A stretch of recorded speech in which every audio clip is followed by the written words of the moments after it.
اعوذ باللہ من الشیطان الرجیم بسم اللہ الرحمن الرحیم۔ السلام علیکم عزیز طلبہ و طالبات۔ کلاس دہم مضمون اسلامیات اختیاری میں آج ہم نے قرآنی آیت نمبر 19 پڑھنی ہے۔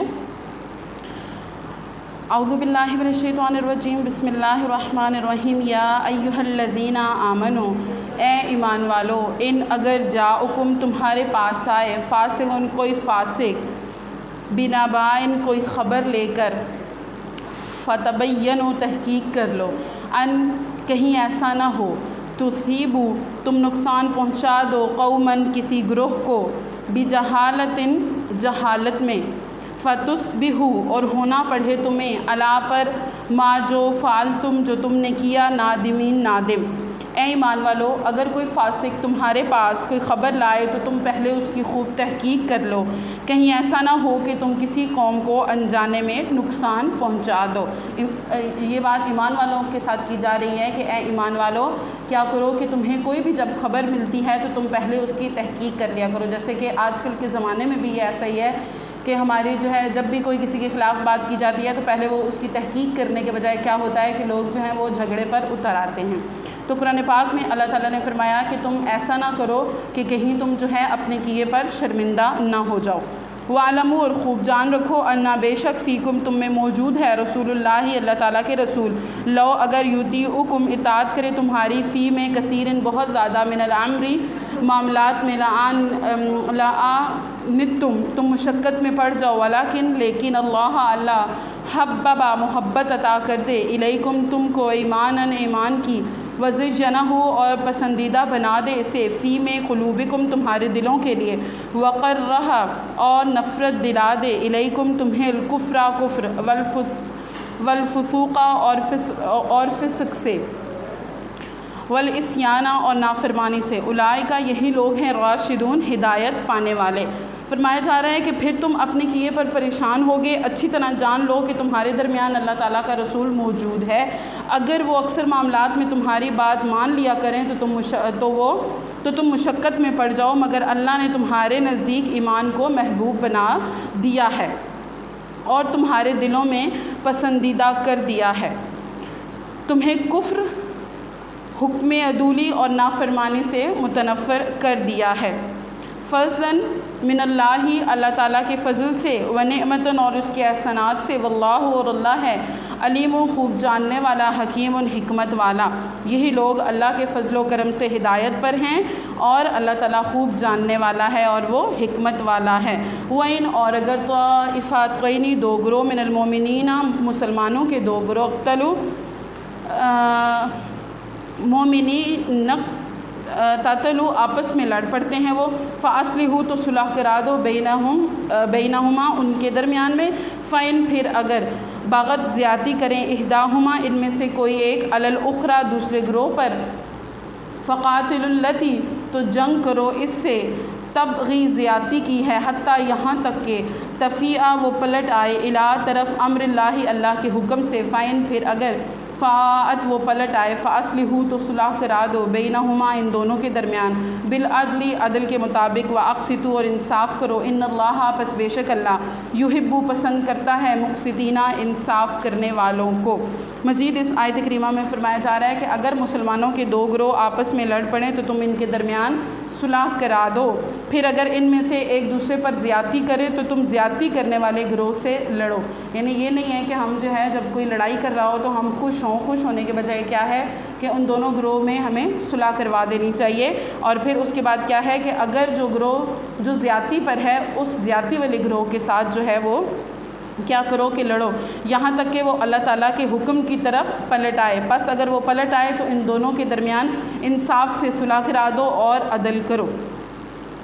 بے شک اللہ تعالیٰ عدل کرنے والوں کو پسند کرتا ہے۔ انما پس بے شک المؤمنین مومنین اخواتن آپس میں بھائی بھائی ہیں، فاصلحوا لہٰذا صلح رکھو، بین اخویکم اپنے بھائیوں کے درمیان، واتقوا اور ڈرو اللہ سے، لعلکم تاکہ تم پر ترحمون رحم کیا جائے۔ بے شک مومن ایک دوسرے کے بھائی ہیں، تم ان کے درمیان صلح کرا دو۔ یا ایھا الذین واتقوا اللہ، اور ڈرتے رہو تم اللہ سے تاکہ تمہارے اوپر کیا کیا جائے کہ اللہ تعالیٰ کی طرف سے تمہارے اوپر رحم کیا جائے۔ یا ایھا الذین، اے وہ لوگوں جو ایمان لائے ہو، لا نہ یسخر، تم مذاق اڑانا، قومن کسی قوم کا، من سے قومن کسی بھی قوم کا، عسیٰ ہو سکتا ہے، ان یہ کہ یکونا ہو وہ، خیرن بہتر، منہم ان میں سے، ولا اور نہ نساء ان عورتیں، من النساء عورتوں کا، عسیٰ ہو سکتا ہے، ان یکنہ کہ وہ ہوں گی، خیرن بہتر، منہما ان سے، منہن ان سے، ولا تلمزوا اور نہ عیب لگاؤ، انفسکم ایک دوسرے کے اوپر، ولا اور نہ تنابزوا تو یاد کرو ایک دوسرے کو، بالالقاب برے القاب کے ساتھ، بئسا برا ہے، اسما نام پیدا کرنا، الفسوق فسق کا، بعد الایمان ایمان لانے کے بعد، ومن اور جو لم نہ یتب باز نہ آئیں گے، فاولئک هم الظالمون سو یہی لوگ ہیں کہ جو ظالم ہیں۔ مزید اس آیت کریمہ میں بتایا جا رہا ہے کہ اے ایمان والو، کوئی قوم اگر کسی قوم کا مذاق نہ اڑائے، ہو سکتا ہے کہ اس قوم والے ان سے بہتر ہوں، اور نہ عورتیں ایک دوسرے کا مذاق اڑائیں، ہو سکتا ہے کہ وہ عورتیں اللہ تعالیٰ کے نزدیک ان سے زیادہ بہتر ہوں، اور بتایا کہ آپس میں ایک دوسرے پر عیب نہ لگاؤ اور نہ ایک دوسرے کو برے القاب کے ساتھ پکارو۔ یعنی آج کل بھی جو ایک دوسرے کے جو نام رکھے جاتے ہیں، بگاڑ کر نام لیے جاتے ہیں، ان سے منع فرمایا گیا ہے کہ تم کیا کرو، ایک دوسرے کے نام کو جو ہے وہ بگاڑ کر مت لو۔ ایمان لانے کے بعد فسق کے ساتھ کسی کو منسوب کرنا، یعنی برائی کے ساتھ کسی کو منسوب کرنا بہت بری بات ہے، اور جو لوگ اس روش سے باز نہ آئیں گے وہی ظالم لوگ ہیں۔ کون سے لوگ؟ یعنی جو کسی کو برا بھلا کہیں گے اور ان کے جو ہے وہ برے نام کے ساتھ ان کو پکاریں گے، جو آپس میں لڑائی کروائیں گے، کیا ہے کہ یہی لوگ ظالم ہیں۔ یا ایھا الذین، اے وہ لوگوں، آمنو جو ایمان لائے ہو، اجتنبوا بچتے رہو، کثیراً بہت زیادہ، من الظنی بہت گمان کرنے سے، انا یقیناً، بعض الظنی گمان کرنا، اسم گناہ ہوتا ہے، ولا اور نہ تجسسوا اور تم تجسس نہ کرو، ولا اور نہ یغتب بعضکم بعضا تم غیبت نہ کرو ایک دوسرے کی، ایحب کیا پسند کرے گا، احدکم تم میں سے کوئی، ان کے یا کلا وہ کھائے، لحما گوشت، اخیہ میتن اپنے مردہ بھائی کا، فکرہتموہ پس یہ بات ناگوارانہ ہوگی، واتقوا اور ڈرو اللہ اللہ سے، انا بے شک اللہ تواب توبہ قبول کرنے والا ہے، رحیم نہایت مہربان ہے۔ آیت کریمہ میں مزید بتایا کہ اے ایمان والو، بہت سے گمان کرنے سے بچتے رہو، بعض گمان تو گناہ بن جاتے ہیں، اور تم جاسوسی نہ کرو، یعنی ایک دوسرے کے پیچھے جو ہے وہ مت لگے رہو، ایک دوسرے کی تانگ جھانک میں نہ لگو، اور نہ تم کسی کی غیبت کرو۔ کیا تم میں سے کوئی ایسا ہے جو اپنے مرے ہوئے بھائی کا گوشت کھانا پسند کرے گا، پس یہ بات تو تمہیں پسند نہ ہوگی، یعنی ناگوار ہوگی۔ جو شخص کسی اپنے مسلمان بھائی کی غیبت کرتا ہے تو اس کی سزا اس کو کیا ہے کہ اس کو بروز قیامت جو ہے وہ مردہ بھائی کا گوشت کھانے کو دیا جائے گا۔ تو یہ ممانعت کی گئی ہے کہ آپ نے ایک دوسرے کی غیبت نہیں کرنی، اور اللہ تعالیٰ سے ڈرتے رہو، اللہ توبہ قبول کرنے والا ہے اور وہ انتہائی مہربان ہے۔ یا ایھا الناس، اے لوگو، انا ہم نے خلقناکم پیدا کیا ہے تمہیں، من سے ذکر و انثیٰ ایک مرد اور ایک عورت سے، وجعلناکم اور پھر بنا دیا ہم نے، شعوباً کنبے، وقبائل اور قبیلے، لتعارفوا تاکہ آپس میں پہچان رکھو، انا بے شک اکرماکم تم میں زیادہ عزت والا ہے، عند اللہ اللہ کے قریب، اتقاکم تم میں سے زیادہ جو پرہیزگار ہوگا، انا بے شک اللہ علیم جاننے والا ہے، خبیر وہ خوب خبر رکھنے والا ہے۔ مزید بتایا کہ اے لوگو، ہم نے تمہیں ایک مرد اور ایک عورت سے پیدا کیا، تمہارے کنبے اور قبیلے بنائے تاکہ تم آپس میں پہچان رکھو، یعنی تمہیں جو ہے وہ ذات پات کے فرقے میں نہیں پڑ جانا چاہیے، اونچ نیچ کے تعلقات تم چھوڑ دو، بلکہ کیا کرو کہ تمہارے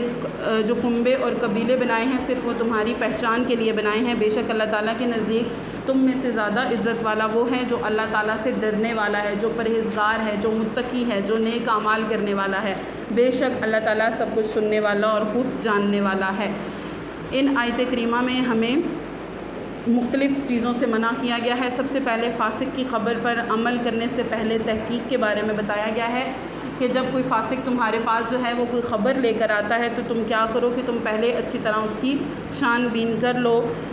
کہیں ایسا نہ ہو کہ تم اپنی جہالت کے زمرے میں کسی کو نقصان پہنچا دو اور بعد میں تمہیں اپنے کیے پر شرمندگی ہو۔ پھر اس کے بعد بتایا کہ رسول اللہ صلی اللہ علیہ وآلہ وسلم پر اپنی رائے تم مت ٹھونسو کہ اللہ تعالیٰ کے رسول تم میں موجود ہیں، ان کی موجودگی سے تم کیا کرو، فائدہ اٹھاؤ، اور اپنی جو رائے ہے وہ بطور مشورہ تم حضور صلی اللہ علیہ وآلہ وسلم کو ضرور دو، لیکن حضور صلی اللہ علیہ وآلہ وسلم پر اپنی رائے جو ہے وہ تم مسلط نہ کرو، کیونکہ اکثر باتوں میں رسول اللہ صلی اللہ علیہ وآلہ وسلم تمہاری بات مان لیں اور تم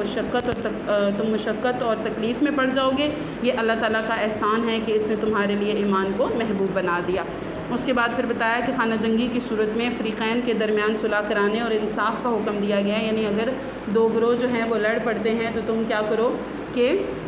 ان دونوں کی آپس میں جو ہے وہ صلح کرا دو، اور اس کے بعد پھر وہ کہ جو زیادتی کرنے والا ہے، جو ظلم کرنے والا ہے، تم اس کے خلاف کیا کرو، تم اس کے خلاف جو ہے وہ لڑو، یہاں تک کہ ظالم اپنے ظلم سے باز آ جائے۔ ایسی صورت میں دونوں کے درمیان تم نے انصاف کے اصولوں کے مطابق کیا کرنا ہے، صلح کروا دینی ہے۔ پھر بتایا کہ تمام مسلمان آپس میں بھائی بھائی ہیں، جھگڑے کی صورت میں تم نے کیا کرنا ہے کہ امیری اور غریبی کو نہیں دیکھنا، بلکہ تم نے کیا کرنا ہے کہ آپس میں بھائی بھائی ہو، اور اگر کسی وقت دو بھائیوں میں جھگڑا ہو جائے تو دوسرے مسلمان بھائی کا یہ فرض ہے کہ ان میں صلح کرا دے، یہ نہیں ہے کہ وہ ان میں اور بیچ جو ہے وہ زیادہ لڑائی ڈلوائے۔ پھر ہے کہ تم نے ایک دوسرے کا مذاق نہیں اڑانا، کہ اسلامی اخوت کو مضبوط جو ہے وہ بنانے کے لیے ان باتوں سے منع کیا گیا ہے کہ جو رشتہ اخوت کو خراب کرتی ہیں۔ تم نے ایک دوسرے کی کوئی مذاق نہیں اڑانا، نہ مرد کسی مرد کا مذاق اڑا سکتا ہے اور نہ عورتیں کسی عورت کا مذاق اڑا سکتی ہیں۔ ہو سکتا ہے کہ تم جن کا مذاق اڑا رہے ہو وہ اللہ تعالیٰ کے نزدیک تم سے بہتر ہو۔ پھر بتایا کہ بدگمانی، جاسوسی اور غیبت سے بچنے کا حکم دیا، کہ بدگمانی بعض اوقات تو گناہ کا درجہ رکھتی ہے، اس لیے اس سے بچنے کی تلقین کی گئی ہے، اور دوسری برائی جس سے منع کیا گیا ہے وہ ہے کہ تم نے کسی کے عیب تلاش نہیں کرنے، بلکہ تم نے اپنے اندر جو خامیاں ہیں تم نے ان کو ختم کرنی ہے، نہ کہ تم نے جو ہے وہ دوسروں کے متعلق تم نے سوچنا ہے کہ اس میں کتنی خامیاں ہیں۔ پھر غیبت سے روکا گیا ہے، کہ اس سے مراد یہ ہے کہ غیبت کیا ہے، کسی کے پیٹھ پیچھے اس کی برائی کرنا، جس کو سن کر وہ ناراض ہو جائے، خواہ وہ بات درست ہی کیوں نہ ہو، پس جو ہے وہ آپ نے کسی سے غلط بات منسوب کی تو یہ غیبت ہے، بلکہ غیبت نہیں ہے بلکہ یہ بہتان ہو جائے گا۔ غیبت کرنا گویا مردہ بھائی کا گوشت کھانا ہے۔ آگے ہے مساوات نسلی انسانی کا اعلان، کہ عزت کا معیار دولت اور حسب و نسب نہیں بلکہ تقویٰ ہے، یعنی جو اللہ تعالیٰ سے ڈرنے والا ہے وہ اللہ تعالیٰ کے زیادہ قریب ہے۔ یہ نہیں ہے کہ تمہاری جو نسل ہوگی وہ تمہیں جو ہے وہ اللہ تعالیٰ کے زیادہ نزدیک کر دے گی یا دور کر دے گی، ایسا بالکل نہیں ہے، بلکہ اللہ تعالیٰ کے نزدیک جو معزز لوگ ہیں وہ وہی ہیں جو اللہ تعالیٰ سے ڈرنے والے ہیں اور جو دوسروں کو نیکی کا حکم دینے والے ہیں۔ اس طرح اسلام نے دنیا کو عالمگیر انسانیت اور مساوات انسانی کا درس دیا ہے۔ یہ اسلام کا بنی نوع انسان پر احسان عظیم ہے۔ آج کا ہمارا لیکچر اتنا ہی، کل انشاءاللہ ہم اپنی حدیث والا جو حصہ ہے وہ شروع کریں گے۔ آپ نے اسی کو پڑھنا ہے اور ان میں جن احکامات سے روکا گیا ہے ان سے خود بھی رکنا ہے اور دوسروں کو بھی ان سے رکنے کا سبق دینا ہے۔ کل تک کے لیے اللہ حافظ۔